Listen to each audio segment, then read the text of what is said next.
Jordan Peterson and Michael Eric Dyson debated the issue of political correctness, and it got pretty heated and pretty interesting. Let's watch, and then I want to give you guys my take. So, Mike, I want to come to you on those, great, Michelle, on Jordan's point about how does he, in a sense, get an equal voice in this debate back if it is implied that his participation brings with it this baggage of white privilege that doesn't allow him to see clearly the issues that are before us. But that is to be complicit in the very problem itself, terminologically. You're beginning at a point that's already productive and controversial. You're saying, how can he get his equality back? Who are you talking about? Jordan Peterson, trending #1 on Twitter? Jordan Peterson, with an international bestseller? I want him to tweet something out about me in my book. Jordan Peterson, right?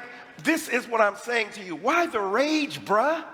You're doing well, but you're a mean, mad white man, and you're going to get us right. And I have never seen so much wine and snowflaking. There's enough wine in here to start a vineyard. And what I'm saying to you empirically and precisely, when you ask the question about white privilege, the fact that you ask it in the way you did, dismissive, pseudoscientific, non-empirical, and without justification, the truth is that white privilege doesn't act according to quantifiable segments. It's about the degree to which we are willing as a society to grapple with the ideals of freedom, justice, and equality upon which it's based. Number two, what's interesting to me, you're talking about not having a collective identity. What do you call a nation? Are you Canadian? Are you Canadian by yourself? Are you an individual, or are you part of a group? When America formed its union, it did so in opposition to another group. So the reality is that those who are part of group identities in politics deny the legitimacy and validity of those groups and the fact that they have been created thusly, and then have resentment against others. All I'm asking for is the opportunity. The quotation you talk about, the difference between equality of outcome and equality of opportunity, that's a staid and retried argument, hackneyed phrase derived from the halcyon days of the debate over affirmative action. Are you looking for outcomes that can be determined equally, or are you looking for opportunity? If you free a person after a whole long time of oppression and say now you are free to survive, if you have no skills, if you have no quantifiable means of existence, what you have done is liberated them into oppression. And all I'm suggesting to you, Lyndon Baines Johnson, one of our great presidents, said, if you start a man in a race 100 years behind, it is awfully difficult to catch up. So I don't think Jordan Peterson is suffering from anything except an exaggerated sense of entitlement and resentment, and his own privilege is invisible to him, and it's manifest with lethal intensity and ferocity right here on stage. Jordan, I'm going to have to let you respond to that if you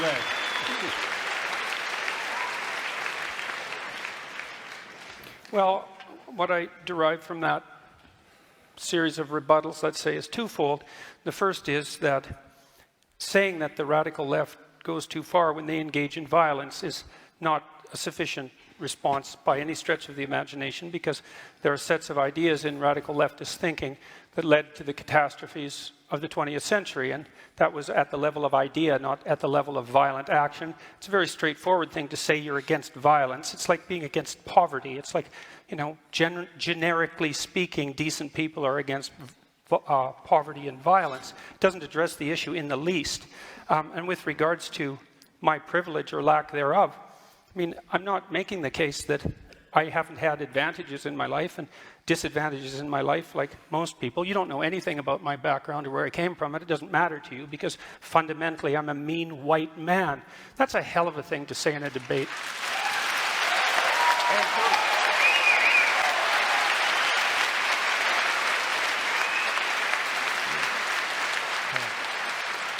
Let me just say. Very, very brief, because I want to move on to men and women. A good topic next. The mean, mad white comment was not predicated upon my historical excavation of your past. It's based upon the evident vitriol with which you speak and the denial of a sense of equanimity among combatants in an argument. So I'm saying again, you're a mean, mad white man, and the viciousness is evident. Okay. Okay. Let's reset. Well, I think I'm going to point out two things again. The first is that my question about when the left goes too far still hasn't been answered. And then the second thing I'm going to point out is that, you know, it's conceivable that I am a mean man. You know, I mean, maybe I'm meaner than some people and not as mean as others. I think that's probably more the case. But I would say the fact that race got dragged into that particular comment is a better exemplar of what the hell I think is wrong with the politically correct left than anything else that could have possibly happened. Okay, so just so everybody knows, this is just one little snippet in a much, much, much longer debate. And this is an exchange that people seem to be talking about quite a lot more, so I wanted to play it on this show and then give you my take on it. But go check out the rest of the debate for the full context, and you could see, you know, who you agree with more in the overall debate, Jordan Peterson, Michael Eric Dyson, or the others on the stage there. Stephen Fry is one. I don't remember who the other one is on the... And the debate setup is a little funky because it's like they're debating political correctness, the idea of political correctness. And I guess the side that Michael Eric Dyson is supposed to take, that the left is supposed to take, is that political correctness is good. And the side that Jordan Peterson and Stephen Fry are on is the idea that political correctness is bad. So, I think that that's a little bit of a silly debate to have in the first place, because in my experience, almost everybody agrees that political correctness is bad, but the debate is over what really constitutes political correctness. Like, what is political correctness? Like, where are the lines of political correctness? And so what's a substantive political point versus what is a point that's just, it's politically correct nonsense and we should reject it. So I find the setup of the debate a little weird because, in my mind, right up front, I would have a massive bias in favor of the people who would call themselves the right in this debate, Jordan Peterson and Stephen Fry, because I feel like political correctness is clearly something we all disagree with. It's just the question is, what constitutes political correctness? So I find it strange that they got, somebody to try to defend the whole notion of political correctness, to say it's like a good thing.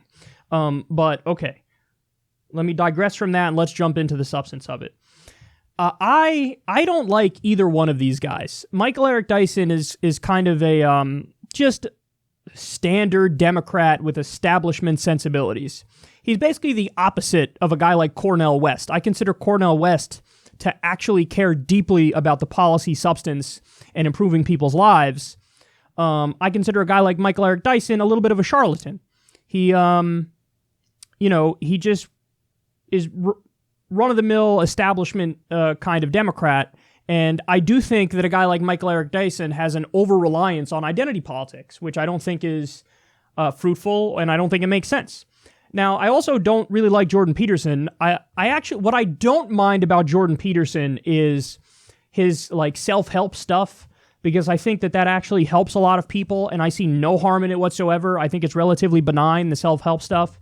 But where I disagree with Jordan Peterson is, he's a very religious guy, and he's made some comments that I would consider ridiculous about religion.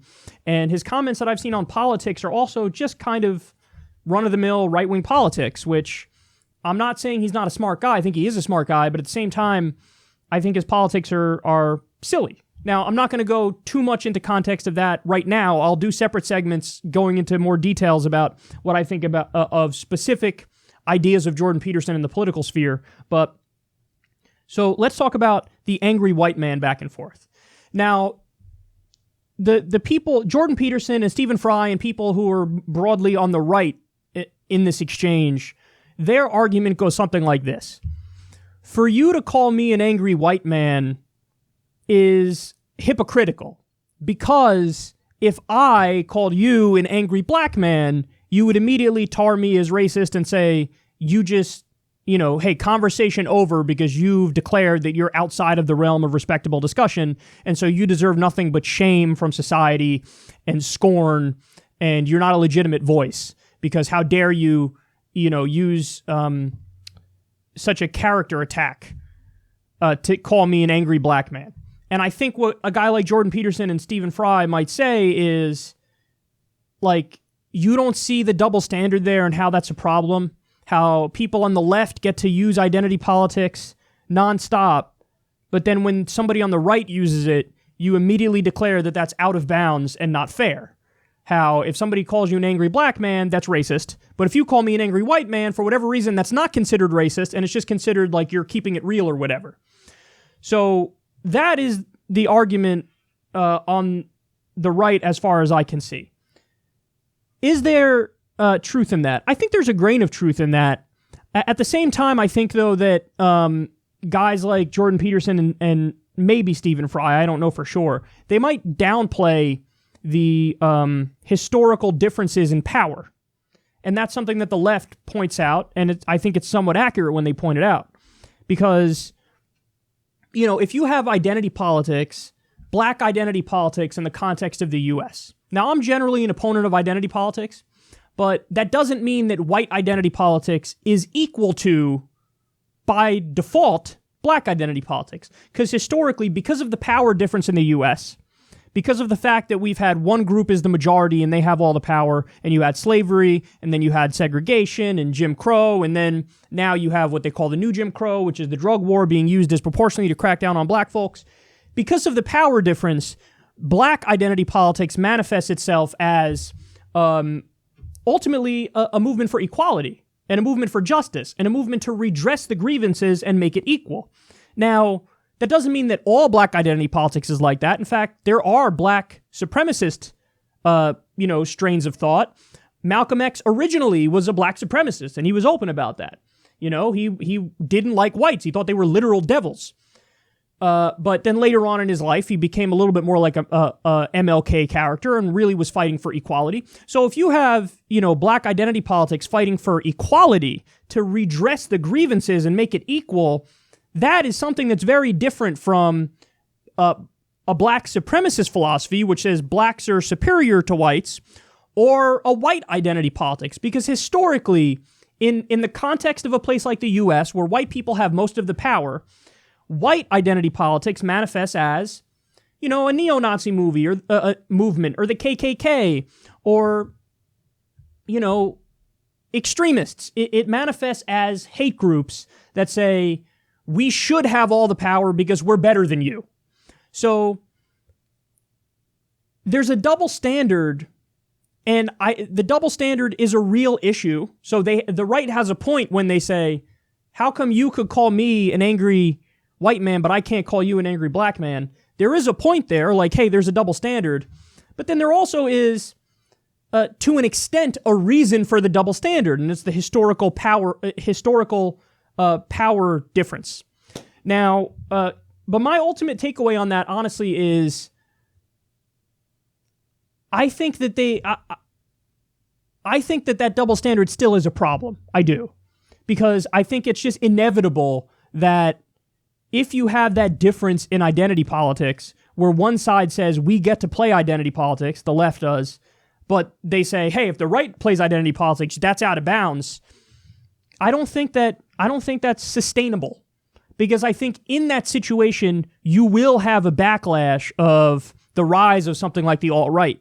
Now, that's not saying that there aren't people who are on the alt-right who were going to be alt-right douchebags and white supremacists no matter what, because I think there are people who are going to be white supremacists no matter what arguments the left are making. But I just don't want to buy into the logic of identity politics, because once you buy into the logic of identity politics, you don't get to determine who plays it. So, but then also I would say that doesn't mean that there aren't legitimate concerns for minority communities, and specifically minority communities in the U.S. It's not like they don't have concerns that other groups don't have. They do have some concerns that other groups don't have, or certainly don't have to the same extent.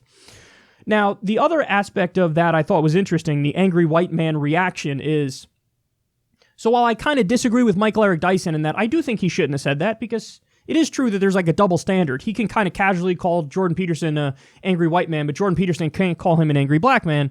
But what's interesting, though, is that Jordan Peterson really did get like triggered and melted like a snowflake. And let's be clear here, there is, there is some, I don't know what the right word for it is. It's just funny that the guy who cloaks himself as like We're all about free speech. We're all about not shutting down debate, not shutting down discussion, a free exchange of ideas, anything goes. But then when somebody calls you something you don't like, you kind of shut down, and it's obvious that he's really affected by it. And he seems like he's kind of shutting down debate. Like his responses became kind of short, and he was like offended by it. And it's like, what happened? I thought you were the non-offended guy. Like, here, let me put it this way. If I was in Jordan Peterson's position and Michael Eric Dyson called me an angry white man, I wouldn't have reacted like shocked and appalled and offended and turned into a snowflake.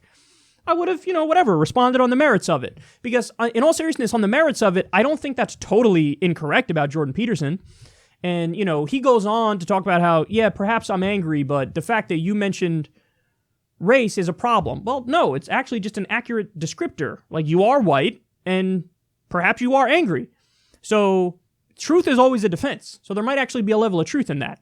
So I just find it funny that the anti-snowflake guy turned into a snowflake when he heard a description of him that he didn't like, okay? All right, now to the broader question of white privilege. Does white privilege exist? And if it exists, is there merit in pointing it out all the time? To the first question, does it exist? I would say yes, but to the second question, I would say no, not really. So in other words, I think white privilege exists in the sense that on average, it is harder for a black person in the United States of America, in a majority white society, than it is for a white person. And there's countless examples of this. There's a lot of evidence to this effect. The resume study is probably the best example. When you have the exact same resume and a black name on the resume versus a white name on the resume, the white name gets way more callbacks than the black name. Everything being equal, the white name is way more preferred than the black name. So that shows that, race is it's an important factor, even though we like to pretend like we already live in this colorblind utopia where race is not a factor. It is a factor. So I do think that the resume studies evidence that white privilege exists. I think the fact that the drug war is disproportionately used to crack down on minorities is another example that white privilege does exist, because black people and white people use drugs at a similar rate. Black people get arrested for 4 times more often. Another interesting fact is white people are way more likely than black people to sell drugs, but black people are way more likely to get arrested for selling drugs than white people. So there are certain instances of there's really no other explanation other than race for why certain things happen. Application of the death penalty, application of mandatory minimum sentences. All of this is evidence that, yes, there's a disproportionate crackdown on minority communities. So to an extent, does white privilege exist? Yes. But why do I think it's not at all fruitful to discuss it? Here's why. Because when a poor white family who has no money and no power keeps hearing, the idea of white privilege being brought up, they, I think, correctly think, well, that I'm not privileged by any stretch of the imagination. Listen, guys, the overwhelming majority of white people in this country also have no money and no power and are screwed by a system that's fucking them over as well as fucking over minorities. Now, again, on average, the degree to which they're getting fucked over is slightly different. But the more important point that unifies all of us, I think, is class consciousness. So poor white families from Appalachia have a lot more in common with minority communities that are oppressed than everybody thinks they do. So we're all in the same boat. Listen, if you're a middle class white family or a middle class black family, and you go down the economic ladder to lower middle class to poor, the same policies that would help the middle class white family are the same policies that would help the middle class black family are the same policies that would help the poor white people and the poor black people and the poor minority communities. So I think, as a general rule, the solutions to problems that might plague minority communities more are still universal solutions. So in other words, if somebody harps away on the idea of white privilege, even if they're not saying, hey, white people, you got it easy, what a lot of poor white people and middle-class white people who don't have it easy hear is they're telling me I have it easy. So to fight along those racial lines actually gives the ownership class, the elites, exactly what they want. So I don't think we should do that. I think we can acknowledge that on average, it is easier for a white person in this country. So there is such a thing you can say as white privilege. I think we can acknowledge that, but at the same time say, harping away on that fixes nothing. But what fixes everything? Pushing for the proper policies that help everybody. So, to a problem that more plagues the black community, like the drug war, for example, because it's disproportionately used to crack down on minorities. What's the solution to that? And the drug war. And the drug war. Legalize, tax, and regulate marijuana, or all drugs, for that matter. At the very least, decriminalize all drugs. End the drug war, and stop and frisk, get rid of the death penalty. If you just do those things I mentioned, I mean, so many of the problems plaguing the black community disproportionately, but also plaguing the white community, gone. So I think there are universal solutions to problems that even might disproportionately affect minority communities. So if the solutions are universal, then if we don't need to talk about the white privilege angle of it, we just need to talk about what those universal solutions are, and then everybody wins. So, black people live in poverty more disproportionately than white people, but okay, what policies would fix that? Number one, make the minimum wage a living wage. So you're getting economic justice, but you're also getting racial justice. Number two, the war on unions in this country. So ban right-to-work laws, implement card check. Not only are you getting racial justice when you do that, you're getting economic justice when you do that. So in other words, if the solutions for this country are the same solutions that would fix the problem for black people and the problem for poor and middle-class white people, then if we just talk about the solutions, it's a 2-for-1 deal. You get the economic justice and you get the racial justice. It's a solution for white and black people if you make the minimum wage a living wage and tied to inflation, if you push pro-union legislation, if you have free college, if you have universal health care, if you end the drug war, if you get rid of the death penalty. So, in other words, to harp away on white privilege, even though it's true that it exists to an extent, that doesn't fix anything. It actually makes things worse. So if you focus on the solutions, I think in the long run, that's better. Now, I know I've been talking way too much on this story, but I feel like it's important to really flesh out these ideas. Now, an area where I totally disagree with Michael Eric Dyson is where he kind of downplays the distinction or the difference between equality of outcome and equality of opportunity. I think he's totally wrong on that. And I think people on the left, by and large, do stand for equality of opportunity, not equality of outcome. But to muddy the waters and act like maybe people on the left should want equality of outcome, I think that's a terrible idea. Because the idea is to make society fair enough where we have a fair race. You know what I mean? So when he brings up yes, it's fucked up that in like a 100-yard dash, white people get to run 90 yards in front and then turn around to black people and say, go. There he has a point. And there, historically, that makes sense. And you could see the problem there with the intergenerational disparity in wealth between white families and black families. But while he's right on that point, the idea that equality of outcome is something we should even want, I think is a dangerous and bad idea. And on that point, I agree with Jordan Peterson. How once you give people a fair race, once you give people a free education, once you give people free healthcare, once you give people a living wage, once you give people an opportunity, well, then you can fairly say in a society that is somewhat of a meritocracy in a social democratic setting, hey, it's on you. Now it's on you to make it from here. I think the problem with a guy like Jordan Peterson is that he might already say, no, it already is a meritocracy.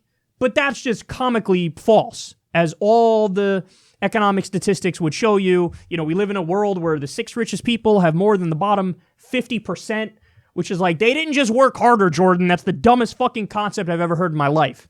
So I think most people on the left already are fighting for equality of opportunity, not equality of outcome. Equality of outcome is the idea that, everybody should make the same regardless of what they're doing, which I do think is a radical idea, and I do think is an example of the left going too far, but I also think not that many people advocate for that, and Jordan Peterson would make it seem like that's a bigger problem than it actually is.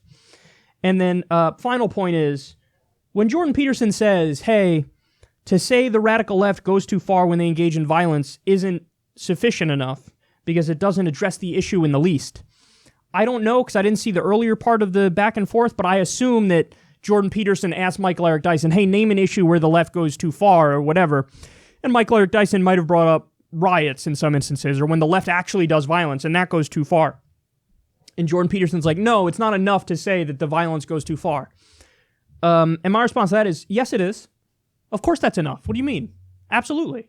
If you're on the left and you're trying to, protest to fix society and implement policies that make sense, and some people get violent, yes, the answer is condemn that, say, I don't agree with that, and those aren't tactics we should do.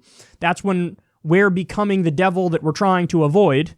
So violence is wrong, but yes, that doesn't mean we're wrong about whatever the underlying issue is. Income inequality, fixing climate change, ending the wars, whatever it may be. So I don't know why Peterson would think that condemning violence doesn't address... Well, actually, that's not true. I do know why he thinks that. Because he thinks inherent in the ideology of the left is the end logic of it is violence, which I think is a little ridiculous because... No, you can be on the left and have a principled stand against violence. I know because I do it. The only time I think violence is legitimate is in cases of self-defense. So, yeah, this was an interesting back and forth. I hope I touched on as much of it as possible here. Go watch the rest of the debate and see who you generally agree with. My take on it is I really don't like either one of them. Like I don't like Jordan Peterson. I don't object to his self-help shit, but everything else I think he's overrated.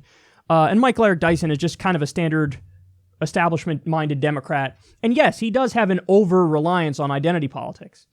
And it's those kinds of people that I think give the left a bad name. Corporatists give the left a bad name when there are corporatists on the left in the Democratic Party, but also the people who are obsessed with identity politics give the left a bad name because it is true. What they do oftentimes, if they're not serious people, is they'll focus on that to the exclusion of the things that really matter, which is the anti-militarism policies and the fucking,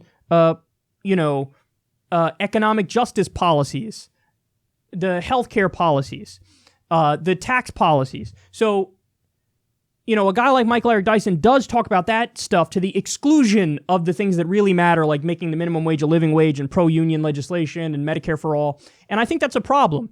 And you saw the same thing with somebody like Hillary Clinton. Let me use the fact that I'm a woman to try to get elected, but use the fact that I'm a woman to try to give myself progressive brownie points, but use that to try to override the fact that I'm hideous on policy, and I was for the Iraq War, and I was for the Patriot Act, and I was for NAFTA.